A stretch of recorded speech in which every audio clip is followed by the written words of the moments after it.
All right, welcome to another deep dive, everyone. Today we're going someplace, well, strange. Strange good or strange bad? Guess you'll have to decide that.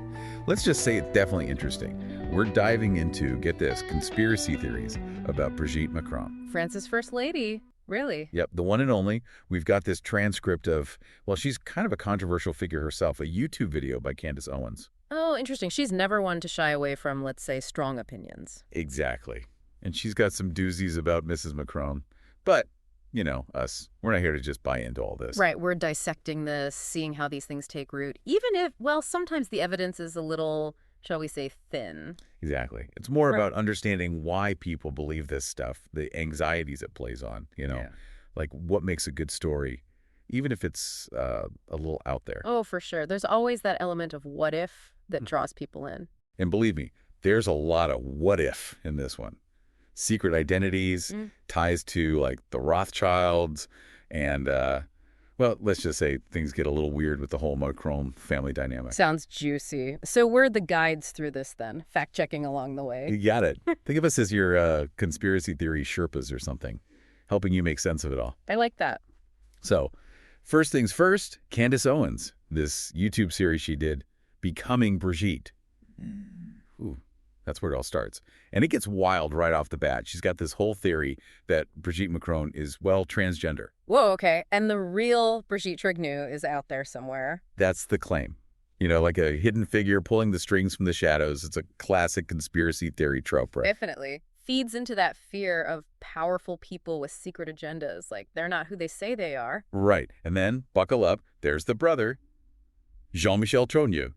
This guy's like shrouded in mystery, you know, never seen, never photographed. Aside from like one childhood photo, which of course just adds to the mystery. Exactly. He's all weird, right? Owens makes him sound like some mythical creature, like Bigfoot or something. He's never at family gatherings, never mentioned in Macron's autobiography, the whole 9 yards. It does make you wonder. She even claims she tried to get the Élysée Palace to prove he exists, and all they sent were like these blurry screenshots from Macron's inaugurations.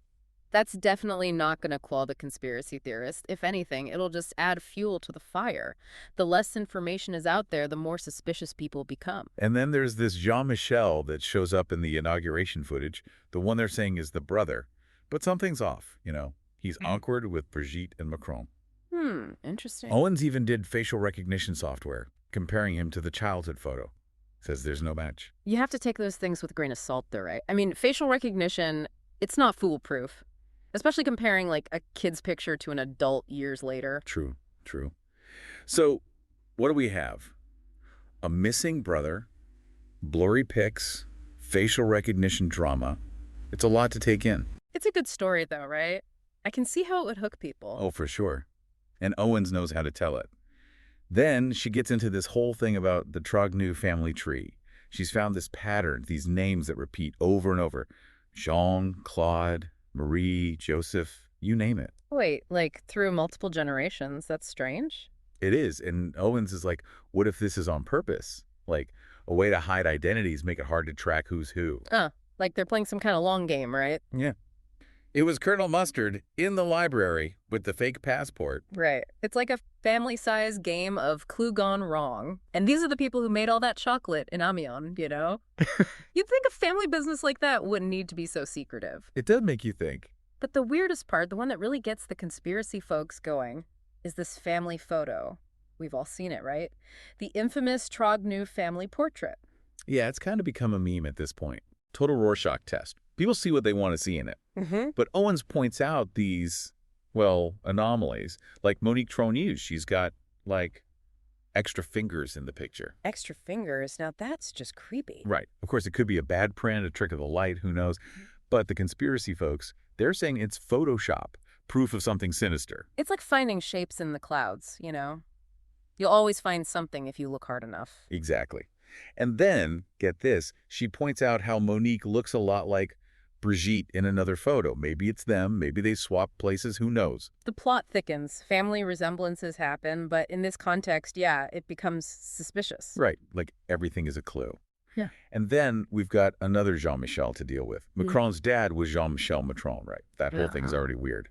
But now there's an uncle, on his mom's side, also named Jean-Michel. Wait, seriously? Two Jean-Michels. At this point, it's like, is that just the French John Smith? Like, so common it's suspicious. Right. But get this uncle, Jean-Michel, though he was Macron's godfather, big deal in Catholicism, right? Mentor, spiritual guide, all that. So, two potentially super important Jean-Michels in Macron's life. Right. But there's zero photographic evidence of the uncle. None. Owen says she tried to get photos from, like, his medical faculty archives, but they refused. So, another missing person. It's starting to feel like a pattern here, like someone's deliberately erasing people from the narrative. I know, right? Like, is this just a coincidence or what? It's definitely giving off some shady vibes, and the more they try to keep things quiet, the more people are going to speculate. Okay, so we've got missing relatives, blurry photos, a potentially made-up brother, and we haven't even got to the Rothschilds yet. This is where it gets really crazy. Bring on the Rothschilds. Let's hear it. Owens is claiming Macron is deep, deep in with this banking dynasty. Like, he was mentored by David de Rothschild, got special treatment, the whole shebang. The ultimate it's who you know situation. Oh, exactly. Yeah. And she's saying Macron rose through the ranks way too fast, even though his colleagues, supposedly, said he wasn't that great at finance. So his success is all thanks to the Rothschild connection. That's what she's implying. Like, there's this secret agreement, some kind of quid pro quo going on. The classic conspiracy theory power play, right? The elites controlling everything behind the scenes. And to make it even weirder, she drops this quote from, get this, David de Rothschild's cousin, Natalie Reams Rothschild. Uh-oh, this can't be good. Brace yourself. She said, and I quote, "Vice is nice, but incest is best because it stays in the family." Whoa. Okay, that's a lot to unpack. I mean, where do you even start with that? I know, right? I mean, who knows if that reflects the whole family or whatever, but it definitely adds to the creep factor. It's like throwing gasoline on the conspiracy fire. Suddenly everything seems a little more sinister, a little more connected. Exactly.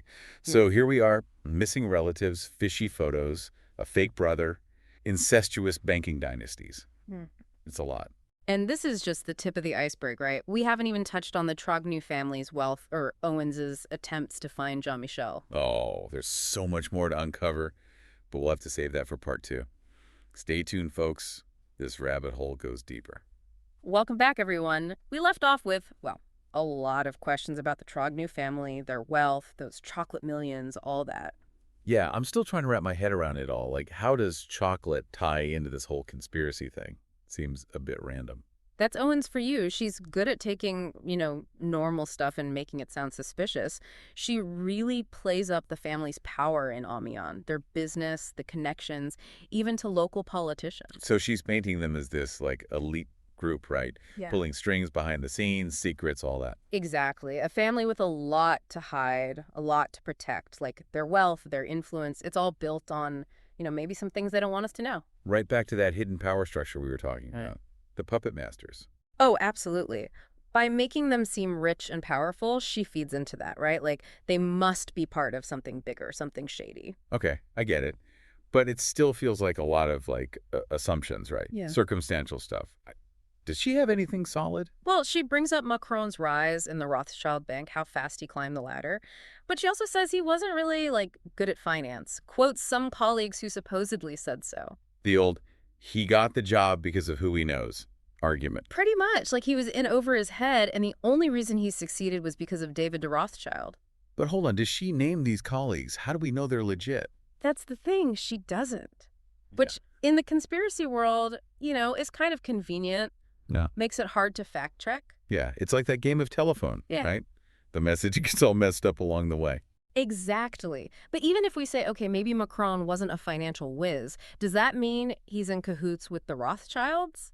Is that the leap we're making? That's the leap Owens wants you to make. It's that gap in logic she exploits, Something doesn't quite add up, so there must be something else going on. So it's not just that Macron is connected to them. It's that he owes them something. Like they've got dirt on him or something. Exactly. It feeds into that whole the elites control everything narrative, makes people feel powerless, like they're being manipulated. Which I guess is why these theories are so popular. They make you feel like you're in the know, even if it's all, made up. Right. It's like having a secret decoder ring. You see patterns that other people don't. Makes you feel special. Okay, back to that quote from Rothschild's cousin. The one about incest. I mean, come on, that's messed up, right? It is. And while Owens uses it to, hint at something dark between Macron and the Rothschilds, we got to remember it's just one person saying this. Doesn't mean the whole family's like that. Right. It's like, can you judge a whole group based on one person's crazy comment? Probably not. Definitely not. It's easy to get caught up in the shock value, but we have to be careful about jumping to conclusions, especially when there's no real evidence. So we've got this creepy quote hanging out there, but no real proof of anything. And then there's this whole thing about Macron and his parents. Owens makes a big deal about how there are no pictures of them together when he was a kid. Like, it's all super secretive. She also mentions that time Macron was asked about his sister, and he kind of froze up, like didn't know what to say, had to look to Brigitte for help. Seriously? That's bizarre. You'd think he'd know where his own sister is. It does raise an eyebrow, right? And Owens uses that, along with the missing photos, to say maybe Macron doesn't really know his own family that well, like something weird's going on. So is she saying he's some kind of Manchurian candidate? Yeah. Brainwashed, controlled by these shadowy figures? In a way, yeah. Like he's a pawn in their game, clueless about his own past. Man, that's some deep-seated paranoia right there. Like, everyone's out to get you, even your own family. It taps into that fear of the unknown, right? The idea that we're not in control, that there are forces beyond our understanding pulling the strings. Okay, let's shift gears a bit. What about Jean-Michel, the missing brother? Did Owens actually try to find him? She says she did, went to Amiens, talked to people, but it was like hitting a brick wall.